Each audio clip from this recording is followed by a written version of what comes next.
여러분 안녕하십니까? 10월 16일, 내일이 무슨 날인지 알고 계십니까? 바로 39년 전 부산대학교 학생들이 유신 철폐를 외치며 시작한 시위가 시민으로 마산 지역으로 확산된 부마 민주항쟁이 일어난 날입니다. 리얼토크 만나봅시다. 그래서 오늘은 부마 민주항쟁 기념재단의 고호석 상임이사를 모시고 민주화에 큰 획을 그은 부마 민주항쟁의 의의에 대해 자세히 알아보겠습니다. 안녕하십니까? 안녕하세요. 네, 부마 민주항쟁 기념재단이 설립됐다고 들었는데요. 네. 어떻게 잘 진행되고 있습니까? 네, 지난 8월 22일에 부산시청에서 창립대회를 해서 여러 가지 절차상 어려움도 있고 하긴 하지만 많은 분들이 도와주셔서 무난히 잘 진행되고 있습니다. 지금은 사무실도 얻어서 모든 필요한 일들을 차근차근 하고 있습니다. 네, 부마 민주항쟁 하면은 민주화에 있어서 꼭 기억해야 할 사건인데 사실 젊은 세대들은 모르는 경우가 굉장히 많거든요. 그렇죠. 부마 민주항쟁이 어떤 일인지부터 좀 소개를 부탁드리겠습니다. 부마 민주항쟁은 1979년 10월에 부산대학교에서 처음 시작해서 일반 시민으로까지 번져나갔던 시민항쟁이었고 그것이 10월 18일부터는 마산에까지 번져가서 20일까지 아주 큰 대규모 시민항쟁으로 전개되었던 사건입니다. 이 사건은 외형적으로는 닷새 만에 끝이 나긴 했지만 그 시위를 직접 가까이에서 와서 보았던 중앙정보부장 김재규 씨가 그 사건을 보고 유신체제가 이제 국민들의 마음을 떠났구나 생각하고 가서 10월 26일 날 박정희 대통령을 시해하는 사건으로 이어지게 되죠. 네. 그래서 실질적으로 군부 독재 정권이었던 유신체제가 무너지는데 결정적 역할을 한 그런 역사적인 사건이다 이렇게 말씀드릴 수 있습니다. 네, 지금 굉장히 세세하게 기억을 하고 계시는데 이사장님은 그때 당시에 뭘 하고 계셨나요? 네, 저는 그때 부산대학교 4학년 학생이었어요. 졸업반이었는데 네. 졸업반이었기 때문에 아주 선봉에 서거나 이러진 않았지만 시위가 일어난다는 소식을 듣고 그 도서관 앞으로 갔고요. 거기서 시위에 참여해서 같이 시가지까지 시위를 같이 했죠. 그리고 그 때문에 계엄사합동수사본부에 끌려가서 한 일주일 고초를 겪기도 했고요. 네. 근데 그 조사를 받아보니까 이 사람들이 유신체제라는 게 이미 국민들의 마음을 떠났음에도 불구하고 자기들은 그게 정당한 체제라는 것을 선전하기 위해서 네. 이걸 사건을 조작을 하려고 했어요. 이게 북한의 간첩이 내려와서 뒤에서 배후 조종했기 때문에 네. 시민들이 이렇게 들고 일어날 수 있은 거다. 그래서 조직표를 아주 조작을 해서 있었는데 아마 박정희 대통령이 그 당시 사망하지 않았다면 저희들은 어떻게 됐을지 정말 알 수 없는 그런 상황이었다고 저는 봅니다. 그렇군요. 근데 이 부마 민주항쟁에 대해서 잘 모르는 분들 같은 경우에는 왜 부산대가 필두로 시작을 했을까? 이 부분을 좀 많이 궁금해 하실 것 같아요. 네. 왜 그런 건가요? 그 당시 70년대나 80년대 초중반까지만 하더라도 일반적으로 시위를 많이 하는 학교는 대부분 아주 명문대학으로 알려진 학교들이었습니다. 그런데 부산대학은 79년 기준으로 보면 한 5년, 4년 정도 동안 반정부 시위가 단 한 건도 없었어요. 그래서 학생들 내에서도 우리가 완전 유신대학이다 그런 자괴감을 가지고 있었고 일설에는 이화여대에서 호박, 그다음 가위 이런 걸 보내서 네. 너희들 잘라라 이런 식의 그런 얘기까지 있었다고 하는 소문이 파다하게 돌 만큼 꽤 그 자괴감을 많이 가지고 있었어요. 네. 그런데 이제 불을 어딘가에서 탁 주동하는 친구가 당겨주니까 네. 전부 다다. 그만큼 이제 유신체제도 매우 모순이 극대화되어 있기도 했지만 부산대학 학생들의 심리도 더 이상 참을 수 없다. 우리가 더 이상 참고 있으면 젊은이가 아니다. 이런 이제 분노 같은 것들이 많이 차 있었다. 이렇게 말씀드릴 수 있죠. 네. 어쨌든 문재인 의식이 있는 학생들의 주도로 부마 민주항쟁이 시작이 됐는데 시민들의 반응은 어땠는지 궁금해요. 그때 당시 시민들이 대학생들을 어떤 시각으로 봤었나요?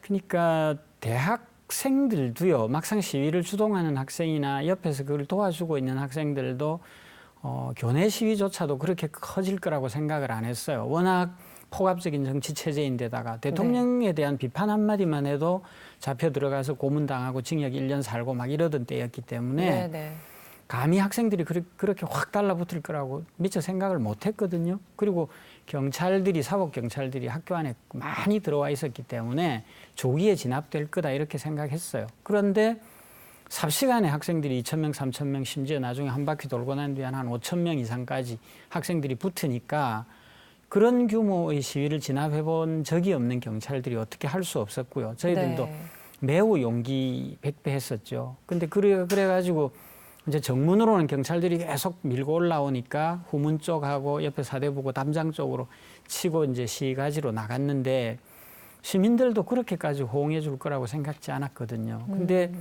뭐 연도에 서서 박수를 치는 건 물론이고 조금 시간이 지나면서 이제 경찰들한테 쫓기니까 셔터 올려가지고 학생들 다 숨겨주고 셔터 내려버리고 버스 기사님들도 버스에 막 태워가지고 경찰이 차 세우라 그래도 세워주지도 않고 그냥 쭉 가서 안전한 곳에서 내려주시기도 하고 저녁 시간에 가니까 뭐 물, 뭐 김밥, 빵, 우유 이런 것들도 막 가져와서 주시기도 하고 가히 폭발적인 반응이었죠. 그만큼 이제 민심이 유신 정권을 떠나 있었다 이렇게 말씀드릴 수 있습니다. 네, 많은 분들이 이렇게 또 도와주셨는데 그만큼 시대가 엄혹했다는 의미이기도 할 수 있겠죠.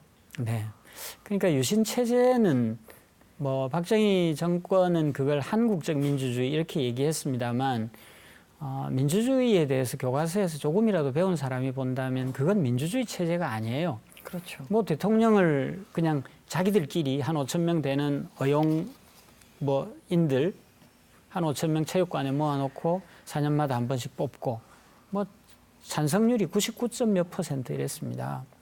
그것만 그냥 반복하면 죽을 때까지 종신 대통령을 할 수 있는 거고 거기다가 이제 그 종신 대통령이 국회의원의 3분의 1을 임명을 하거든요. 유신정의회라고 하는 사람들 3분의 1을 임명하니까 뭐 지역구에서 뽑힌 사람까지 합치면 3분의 2 정도가 되니까 개헌까지도 자기 마음대로 할 수 있었어요.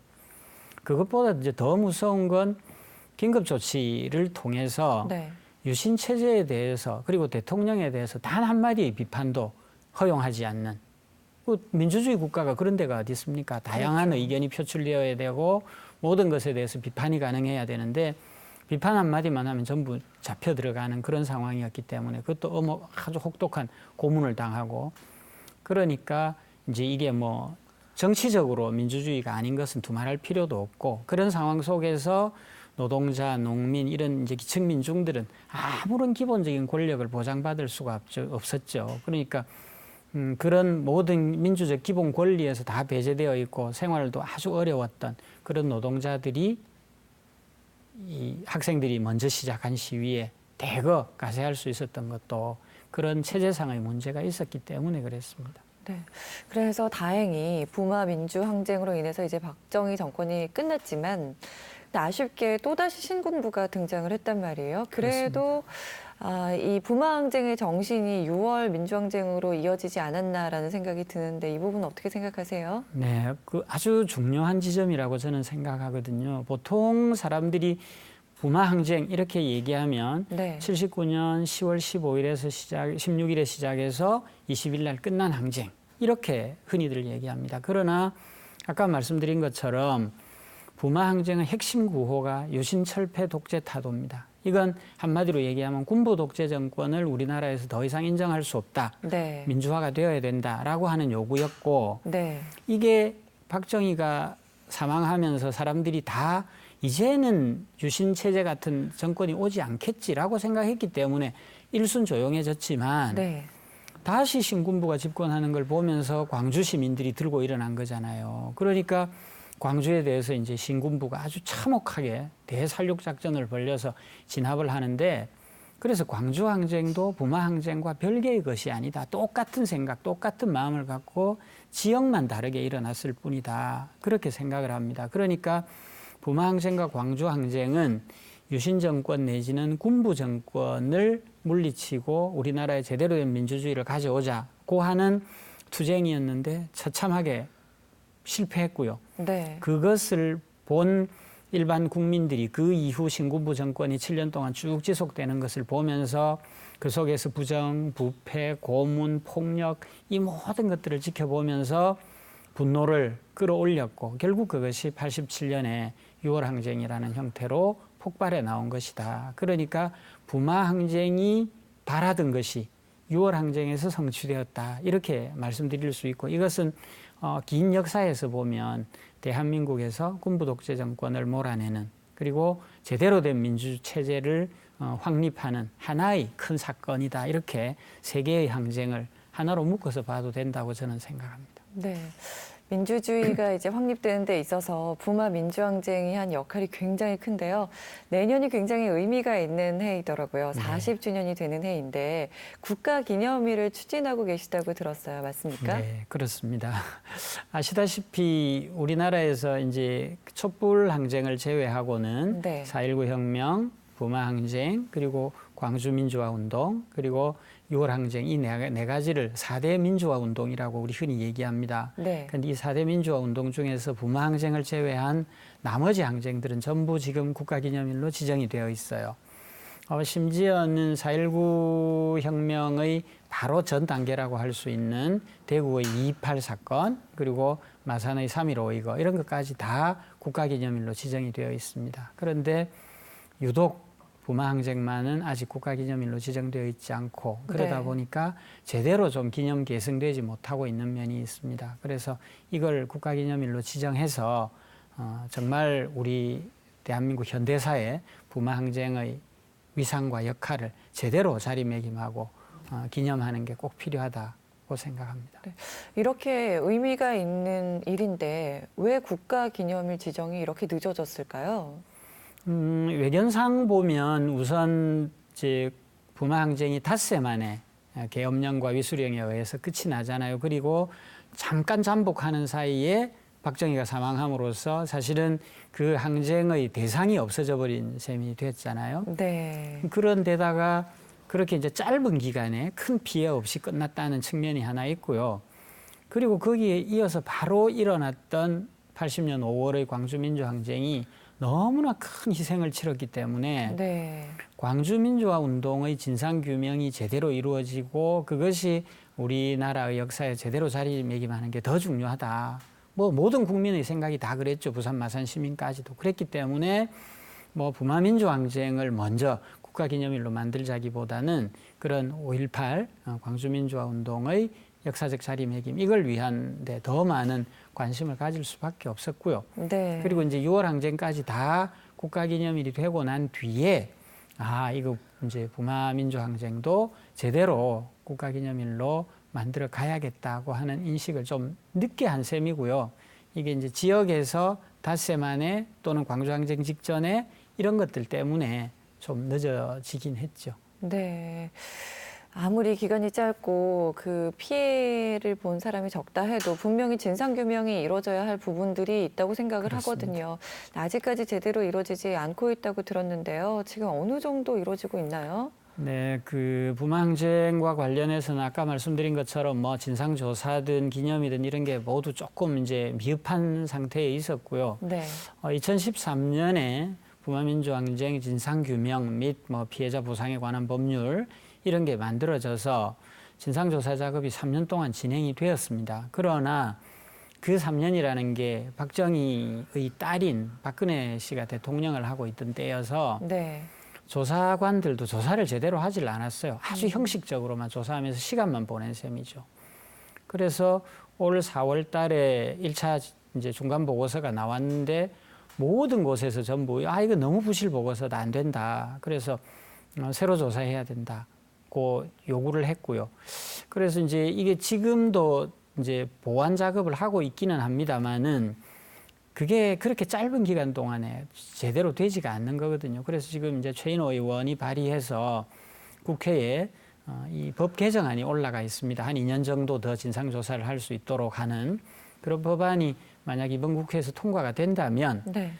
진상조사를 제대로 해서 올바르게 된 보고서를 만들 수 있겠죠. 지금 현재 거는 너무 1차 사료에 대한 조사도 제대로 안 돼 있고 다른 나라에 가 있는 자료 이런 것들도 너무 조사가 안 돼서 부실하기 짝이 없습니다. 앞으로 하실 일이 더 많아지실 것 같아요. 네. 마지막으로 저희 부산 시민들께 전하고 싶으신 이야기가 있으면 전해주세요. 네, 말씀드렸던 것처럼 이제 부마 민주 항쟁에 있어서 부산 시민들의 역할은 이루 말할 수 없이 큽니다. 그리고 뭐 4.19 혁명 때도 그렇고 6월 항쟁 때도 그렇고 부산 시민들은 정말 민주 시민으로서의 성숙한 모습을 보여주었고 그만큼 한국 현대사에서 부산 시민들이 갖는 정말 긍지, 자부심 이런 건 정말 대단하다고 생각합니다. 그런 만큼 저희들이 이제 전개할 40주년 기념 사업 그리고 국가기념일을 위한 뭐 보험국민 서명운동 이런데 좀 관심도 많이 가져주시고 적극적으로 좀 참여해 주시고 저희 재단이 좀 잘못하는 게 있으면 많이 꾸짖어 주시고 그래서 저희 재단만 하는 그런 기념 사업이 아니라 시민들과 함께하는 그런 기념 사업이 될 수 있도록 도와주시면 감사하겠습니다. 네, 오늘 말씀 감사합니다. 고맙습니다. 리얼토크 만나봅시다. 오늘은 부마 민주항쟁 기념재단의 고호석 상임이사님과 함께 이야기 나눠봤습니다. 함께해 주신 여러분 고맙습니다.